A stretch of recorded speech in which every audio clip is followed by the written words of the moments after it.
تو جہاں آپ کو کسی موذی سے ایذا کا ڈر ہو اس وقت یہ آیت اگر پڑھ دی جائے تو یہ انسان کو فائدہ دیتی ہے۔ پھر ہم نے اس کا تجربہ اور بھی کیا کہ مثلا ایک بچی ہے، اس کی شادی ہوئی اور اب اس کو ساس بہت تنگ کرتی ہے، اس نے جینا حرام کیا ہوا ہے، یا اس کی نند ہے وہ اس کو تنگ کرتی ہے، تو ہم نے کہا کہ بھئی آپ صبح صبح اٹھا کریں، فجر کی نماز بھی پڑھا کریں اور یہ آیت پڑھ کے ان پہ دم کر دیا کریں، اللہ تعالیٰ ان کے شر سے حفاظت کروائیں گے۔ ہم نے کتنے بندوں کو یہ بات بتائی، 100% اس کا نتیجہ پایا ہم نے۔ ہر بندے نے کہا اللہ نے ہمیں ان کے شر سے نجات عطا فرما دی۔ پھر اس کا ایک اور بھی استعمال ہے کہ بعض بچیاں گھر سے نکلتی ہیں تو اوباش لڑکے ان کو تنگ کرتے ہیں، کالجوں یونیورسٹیوں میں جو لڑکیاں جاتی ہیں، تو اگر وہ اس آیت کو پڑھ کے پھونک دیا کرے تو راستے میں کوئی ان کو تنگ نہیں کرے گا، کسی سے ان کو ایذا نہیں ملے گی، اللہ ان کی حفاظت کروائیں گے۔ تو اس آیت کے بہت سارے فوائد ہیں جو انسان ظاہری زندگی میں بھی حاصل کر سکتا ہے۔ وَجَعَلْنَا مِن بَيْنِ أَيْدِيهِمْ سَدًّا وَمِنْ خَلْفِهِمْ سَدًّا فَأَغْشَيْنَاهُمْ فَهُمْ لَا يُبْصِرُونَ۔ اس آیت کے عجیب اثرات ہم نے اپنی زندگی میں دیکھے ہیں۔ اگر آدمی کسی بھی مضر چیز سے بچنا چاہے اس آیت کو پڑھ لے، اللہ تعالیٰ حفاظت فرما دیتے ہیں۔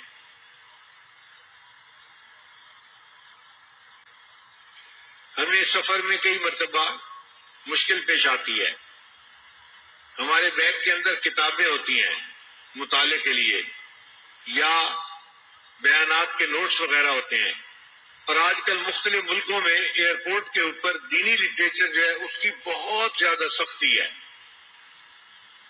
یعنی ایسے تو کسی کے پاس سے اسلحہ نکل آئے تو اتنی سختی نہیں کرتے جتنا دینی کتاب کوئی نکل آئے تو اس پر سختی کرتے ہیں۔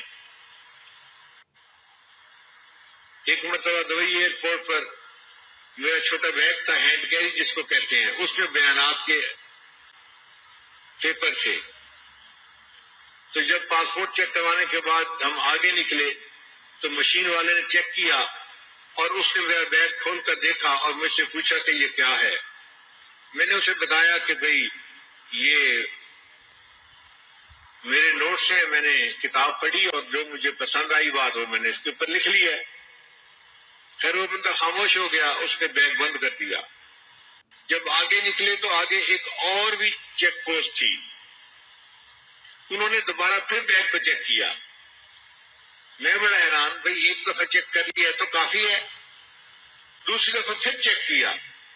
اب جب انہوں نے چیک کیا اور بیگ کھولا تو اس کے اندر کاغذات کو دیکھتے ہی پولیس والا فون کرنے بیٹھ گیا۔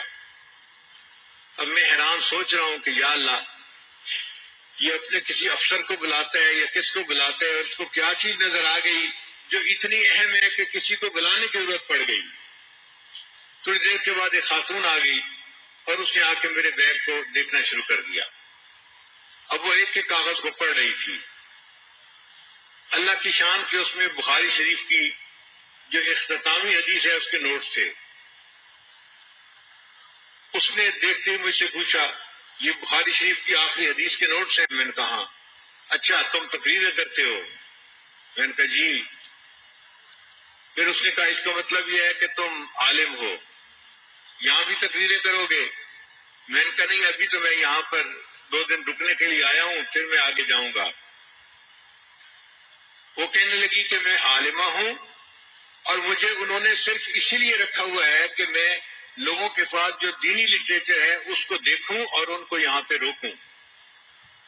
پھر اس نے میرے سارے نوٹس دیکھے، ان کے عنوان پڑھے، تو وہ مجھے کہنے لگے کہ آپ کسی خاص فقہ کے اوپر تقریریں کرتے ہیں؟ میں نے کہا نہیں، میں مسائل کے بارے میں تقاریر نہیں کرتا، میں اصلاحی تقاریر کرتا ہوں۔ تو اللہ نے اس کے دل میں نرمی ڈال دی۔ وہ مجھے کہنے لگی کہ آپ اپنے بیگ کے اندر کاغذات نہ لے کے چلا کریں، آپ کو کسی دن ایئرپورٹ سے روک لیا جائے گا اور آپ کو جو ہے مشکل میں پڑ جائیں گے آپ۔ اب ہمیں فکر لاحق ہوئی کہ یا اللہ، یہ تو روز کا معاملہ ہے، کریں تو کیا کریں؟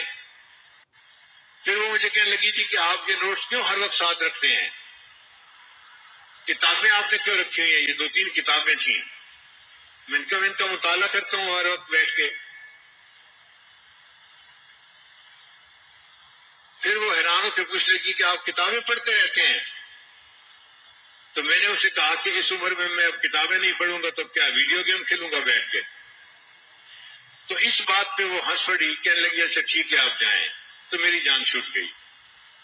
پھر اس کے بعد ہمیں پریشانی ہوئی کہ یا اللہ اب ان نوٹس کا کیا کریں، ہمیں ضرورت بھی پڑتی ہے، مختلف جگہوں پہ جانا ہوتا ہے، کبھی یہ بیان کرو کبھی وہ بیان کرو، تو نوٹس کا ہونا بھی ضروری اور ہیں بھی پابندیاں۔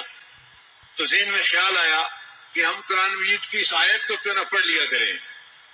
چنانچہ اس کے بعد تقریباً 8 سال ہو گئے یا 10 سال، میں جہاں جس ایئرپورٹ پہ بھی جاتا ہوں، جہاں بیگ چیک کرنے کی مشین ہوتی ہے یا عملہ ہوتا ہے، میں یہ آیت پڑھ کے ان پہ پھونک دیتا ہوں، وَجَعَلْنَا مِن بَيْنِ أَيْدِيهِمْ سَدًّا وَمِنْ خَلْفِهِمْ سَدًّا فَأَغْشَيْنَاهُمْ فَهُمْ لَا يُبْصِرُونَ۔